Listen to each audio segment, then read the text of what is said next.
There are several ways to look at a piece of art. Today we have as our guest artist Clark Hulings, award-winning painter from Santa Fe, New Mexico. This is one of his paintings. This is the first of a two-part series on edges in painting. What is an edge? What difference does an edge make in painting?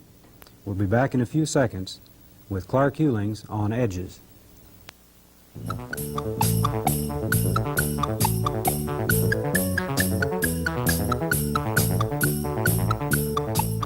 This is Creative Crafts, produced by the Community Workshop of the Oklahoma County Libraries and presented by the Public Affairs Department of WKY-TV.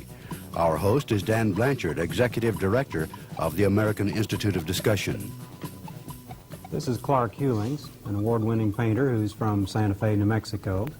And he's at his easel there, so Clark, I might ask you really two questions. What's an edge, and what do painters do with it? What can it do for a painter? Well, I like to think of it by saying it's what edges can do. Okay. Here's something that I've, just to start us off. This is an arm. All it is right now is 3 strips of paint. But a hard edge against a soft edge can produce an effect. For one thing, it can show where material is actually hard. Now here is an elbow. An elbow is hard because it's bone. On the other side is a muscle which comes in front of another muscle. This is the forearm muscle, and I'll fuzz this a little more to make it a soft edge to show you that I can make this forearm muscle come in front simply by making the edge hard. Yeah. I haven't made it darker or lighter or changed the color. All I've done is make it harder. On this side we have an elbow because it's harder material. Here we have a hard edge to show that it goes in front of something else. Those are 2 of a list of things that I've written over here on the blackboard that edges can do. And I think learning something about edges in painting will be useful in helping people go to look at paintings and analyze them and know how an artist got a certain effect. And there are many more obvious things, color and composition and form and so forth, but people don't talk much about edges. Could we just read those off very quickly? And let's see, hardness of material is the first one that the first 2 I've just demonstrated. Yeah. And then something comes in front. Perspective. The third one I've written here is perspective. Perspective in edges is simply, in a landscape, for example, distant hills are obviously have softer edges than nearby rocks. Okay. I stated this rule to my wife that the closer something is to you, the harder the edge, and she pointed out that's true if you're not farsighted. Then it's the smaller the object, the harder the edge. I see. As something turns away from you, if it turns fast because it's a small object or it's a sharp object, it has a harder edge. If it's the distant horizon which turns away from you very slowly, it has a soft edge. These other things, emphasis, decoration, action, cast, shadow, and pointing, are not so much rules to show something that is technical, but rather that's where the creative process comes in. You decide where you want the emphasis in a picture if you're an artist. And one way of doing that is to make a hard edge at a strategic point. If you have a continuous, even edge in a painting, to keep it from being boring, you vary the edge. This is what I call decoration. If you have an animal moving its feet, you can soften the edge to give the impression of action. If you have cast shadows on the ground, you vary the edge from soft to hard depending on how far away the object casting the shadow is. And you can use edges to direct the eye around the picture, to point to things. Use a hard edge. On this arm, this is a hard edge here. There, it got some nice blue in there. This is a hard edge. Now that is one end of a bone which has picked up the wrist bone. Now I can point down here with this hard edge, and I can point up with this. I see. There's a lot of soft flesh in between here. This is what I mean by pointing. An edge can point to something. It can direct your eye around a picture In a sense, you also. can move the eye of the person Exactly. watching the painting. Well, I think one big advantage of what you've just shown us here is that it'll help all of us who are not painters to understand a little bit more about how to look at a painting and how to analyze it. If you would, why don't you show us a few of that with some of the things we All have right. here. Fine. I think I'd like my pointer. There you go. Well, this painting here is by Nikolai Fechin. It was borrowed from the Cowboy Hall of Fame. It's in their permanent collection, and we're very grateful to them and lucky that we have this. I'm very proud to have the opportunity of hanging his things next to mine. There are different ways of making an edge. I simply scumbled and mushed the paint around in that little demonstration because it was quick and easy. A soft edge can be made not only by mushing, but by scumbling and having the edge be very erratic rather than even. Kind of break the line. This is an example right I here. see. You're right. The line is broken. Another way of making a soft edge, rather than just scumbling, is to paint an area like this white background, then to paint the lip, then to take a brush and brush the red lip off into the background. I see. And as you go, you get it gets pinker and pinker, and it disappears. This produces a soft edge, which gives the impression that that lip wraps around behind the upper lip here. I see. That's one of my That's points. almost your A hard perspective edge point, shows if that something is in front of something else. you- And this is a very good example. So there you have the harder part in front, so Right. that the lip moves Right. away as it gets softer. Exactly. Uh-huh. It's interesting, when we discussed this program about edges, I began wondering, what paintings can I think of to demonstrate this? This was the first painting that came to my mind because I remembered how beautifully this Yeah, that is. lip was painted. Of course, soft material, the first point. Soft material requires a soft edge. Here is hair, very soft brushed edge. Here is forehead, it's a bone. That's a hard edge. The eyelashes are soft, a mushy edge. The eyelid is a hard. Also, the forehead is a larger object than the eyelid. So although this is hard bone, it's a softer edge in the eyelid because it goes around slower than the eyelid, which goes around very fast. I see. So that. Once in a while you get conflicts. A basketball is harder than a tennis ball. New tennis ball is fuzzy. Yeah. So, if you're going to regard these as rules, which I'm pointing out you really shouldn't do, the tennis ball should have a softer edge than the basketball. Then somebody says, but the tennis ball is smaller, therefore it should have a harder edge than the basketball. Then somebody else says, but the basketball is in front of the tennis ball, so it should have a harder edge than it should have the harder edge. So these rules are all contradictory. So you'd have to make the decision as an artist as to how to. You make the move through decision those. what effect is most important to you, and you accommodate it to the right edge.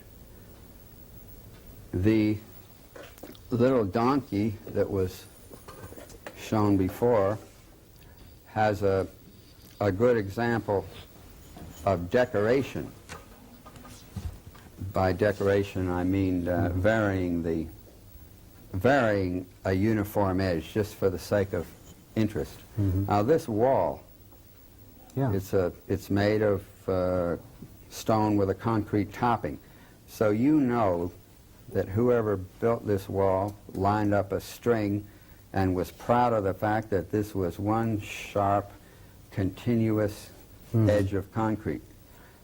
I don't want to do that, because if I make that, it's not only a very boring edge, but it would also distract from the donkey.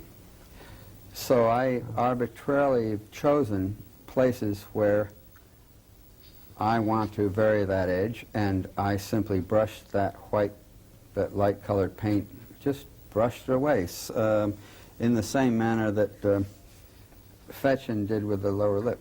This also, incidentally, produces another effect. Here's a hard edge on the donkey and a soft edge on the wall, so that another rule luckily comes into play, that the donkey is now in front of the wall. So that your eye can be sure that the donkey is on this side of the wall. That's right. The same thing is true. That little area is made hard against this so that the donkey will come out in front of the wall. Well, definitely, I hadn't noticed it until you pointed it out, but one of the reasons the wall does appear to go into the distance is because it softens as it drops back. Of course, here is soft, fluffy hair, and here is hard bone. Now, this isn't any softer than this, so that you mustn't be confused by only applying one of these rules. Yeah. This is done for a reason, this is done for a reason, and there are different reasons, even though the edges turn out to be the same. You can go a little crazy with edges, because there are so many free decisions to make. We have an example over here with this rooster of cast shadows. Here, cut there. There you go. This shadow was made from the edge of a roof, way up here somewhere.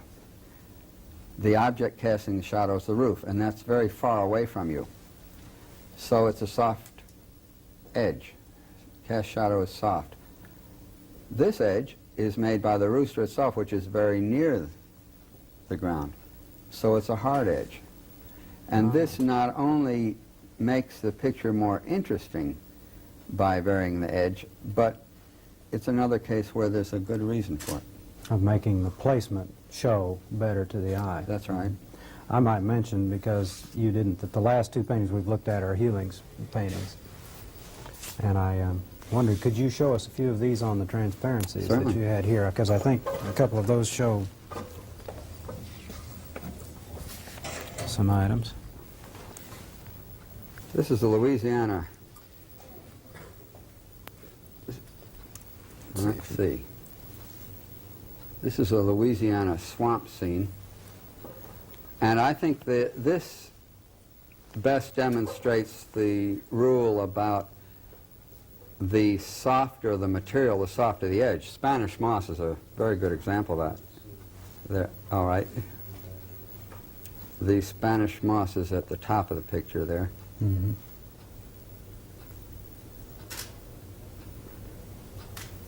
Water, on the other hand, is very brittle. Rule, keep the water brittle and sharp and keep the Spanish moss soft. Now this is a very obvious rule, because the hardness of the edge, I mean, everybody knows that something's soft or something's hard. But it's a rule which is violated a great deal. Now here's a little more subtle application of that. The softness of the fur contrasts with the hardness of the ear. Hold this. The ear down here is harder. You can see that. The softness of this fur up here. This is more feathered at the end than it is here. you're looking at these hairs as they lie on the side, so you're going to get a harder edge than you do at the end where they're all feathered. And of course, again, the eyes on this sheep are brittle. You can I see. see. Yeah. Right. They're very hard edges. That's the hardest edge in the picture, where the white of the eye is. Now that comes, I guess, in a sense because of the bright light reflected on them. Right, Is that what right. makes them brittle? Yeah, there we go. This picture demonstrates the perspective. Mm-hmm. The top of the picture shows distant hills.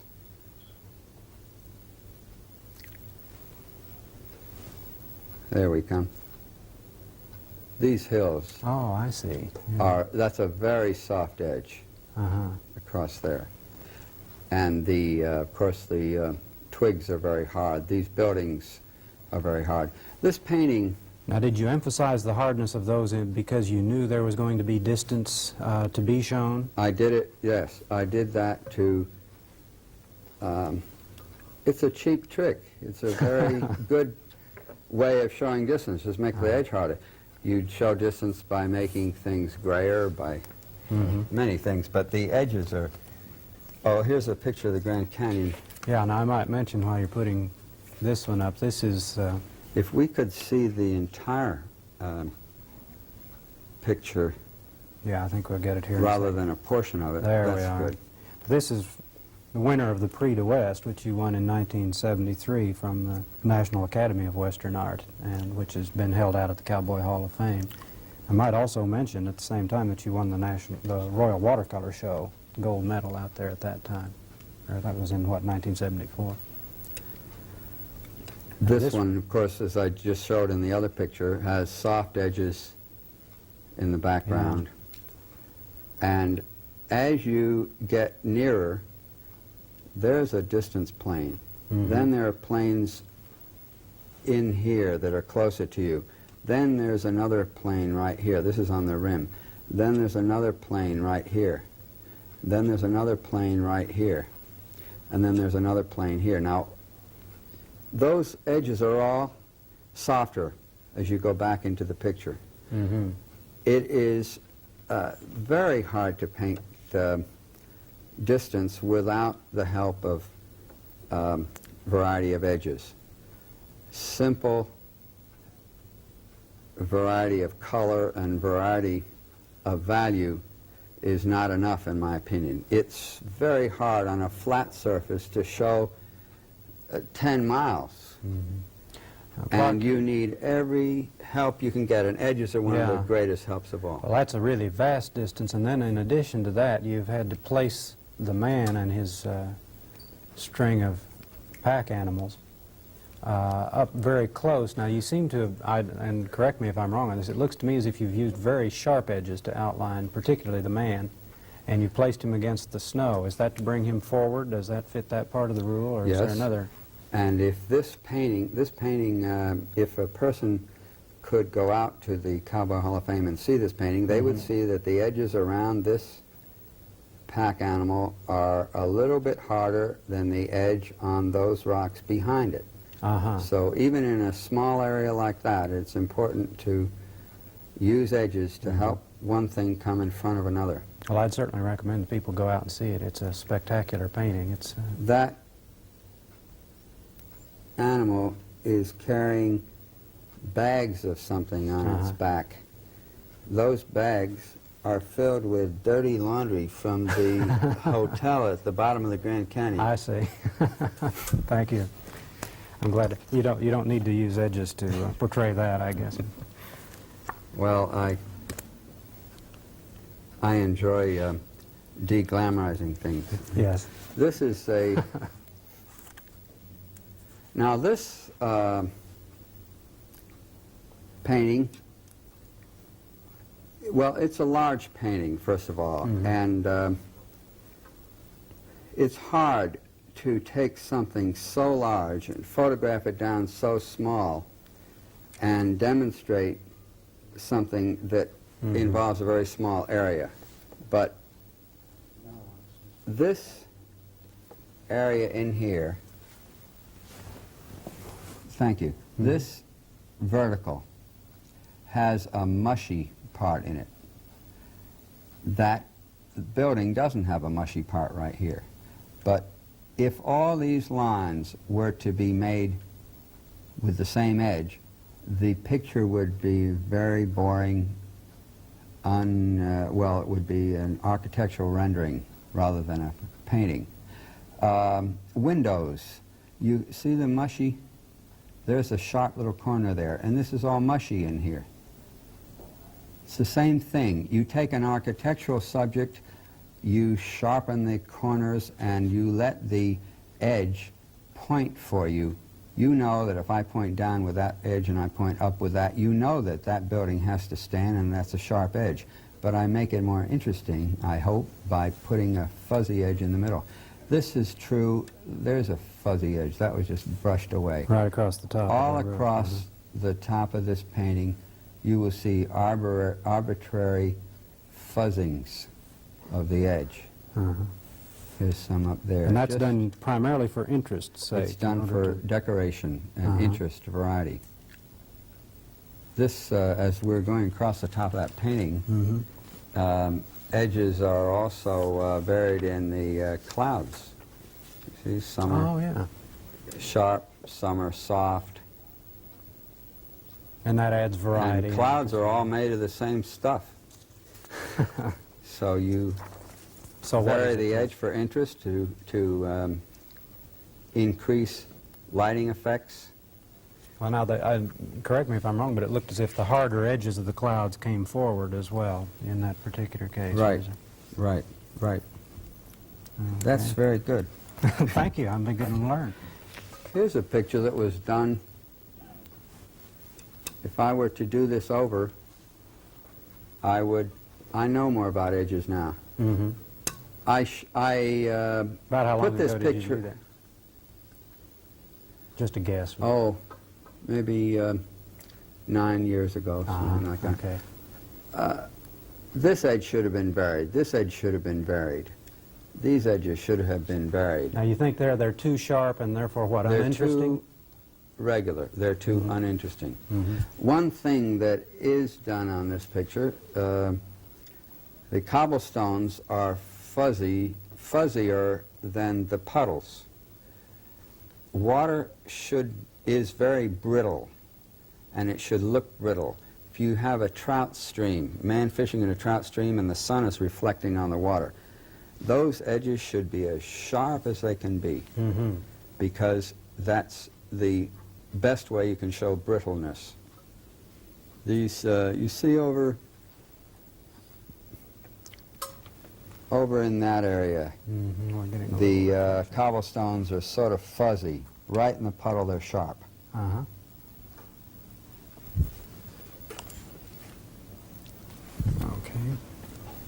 Okay. This is an example, as I showed in Nikolai Fechin's painting, of edges being made by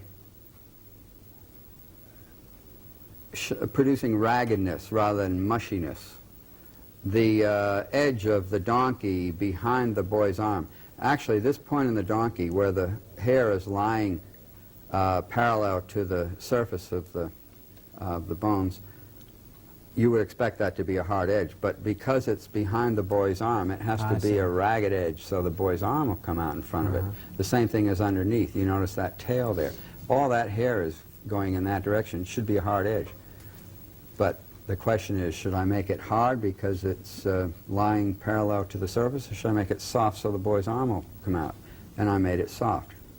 Yeah, because you need to have his arm there, and did you harden the edge of his on the donkey's mane? Of course, that's hair coming up. You make a ragged edge. It looks like soft hair. The ears are hard. Yeah. This edge should have been varied and wasn't. I see. Again, for your same purpose. Yes, for interest in decoration. I must be feeling very secure today to be pointing out all these faults. This is for emphasis. You have good reason to feel secure. This is a watercolor, a sketch. Now, these edges are just arbitrary. The emphasis is not on the face here. The face has nothing in it but a soft blob, which is the nose. The hand down here has the soft edges, except for the thumb, where I wanted a little strength. I simply include this to show that edges can be made hard and soft in watercolor, and transparent wash watercolor, as well as in oil paint. Here's The rules another generally soft apply edge. the same way? No, you make a soft edge in watercolor by putting a blob of paint on where there already is clear water. Oh, I see. Then the paint flows in a soft way into the clear water. If you paint it onto dry paper, you will get a hard edge, as you do in this cloth up here.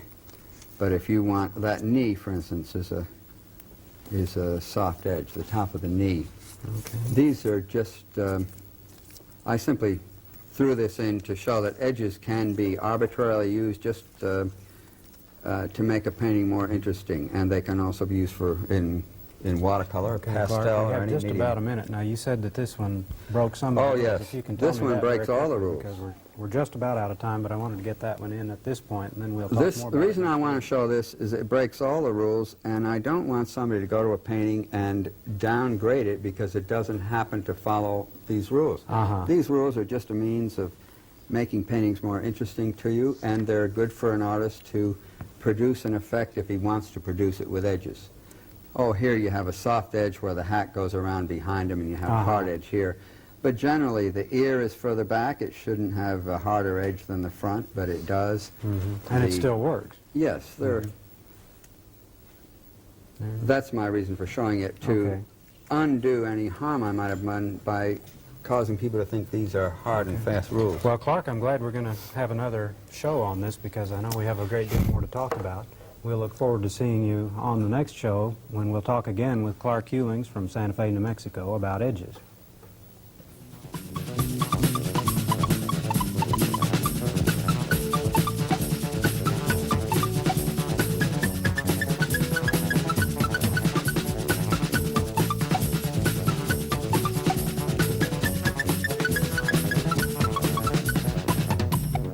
This has been Creative Crafts, produced by the Community Workshop of the Oklahoma County Libraries in cooperation with the Public Affairs Department of WKY-TV.